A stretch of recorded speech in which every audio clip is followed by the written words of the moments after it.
ఏపీలో కూటమి అధికారంలోకి రావటం ఖాయం. ఇక ఎంత మెజార్టీతో వస్తుందనేది మిగులుందన్నారు జనసేన అధినేత పవన్ కళ్యాణ్.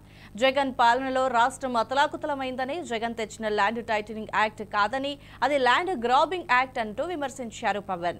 రాజకీయాల్లో ఏ పార్టీతో అయినా అభిప్రాయ భేదాలు, పాలసీ విభేదాలు ఉంటాయి కానీ శాశ్వత శత్రువులు ఉండరన్నారు.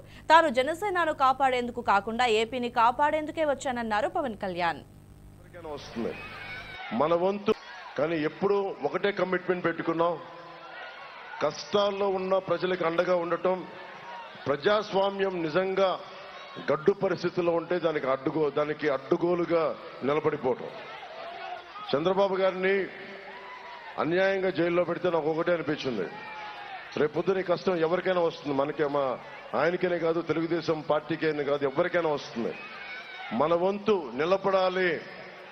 4 దశాబ్దాలుగా ఏ పార్టీతో అయినా సరే అభిప్రాయ భేదాలు, పాలసీ విభేదాలు ఉండొచ్చు, కానీ అంత కక్ష కట్టకూడదు, అంత ఇబ్బంది పెట్టకూడదని వచ్చి ఈ రోజున నేను జనసేనని కాపాడటానికి లేను, నేను ఆంధ్రప్రదేశ్ని కాపాడటానికి వచ్చాను. దేనికి? ఇప్పుడు ఎక్కడైనా సరే మనకి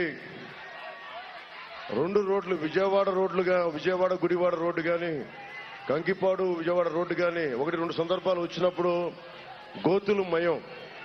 ఏదన్నా అడుగుదామంటే ఎమ్మెల్యేలని, వైసీపీ ఎమ్మెల్యేలని బూతులు పురాణం. రోడ్లేమో గూతులు, నోట్లో నుంచేమో బూతులు. అంటే ఎవరికి చెప్పుకుంటాం? ఏదైనా మాట్లాడాలి అంటే భయపెడతారు. మీకు తెలుసు ల్యాండ్ టైటిలింగ్ యాక్ట్ ఎలాంటి ఇబ్బందికరమైందో. ల్యాండ్ గ్రాబింగ్ యాక్ట్ అది.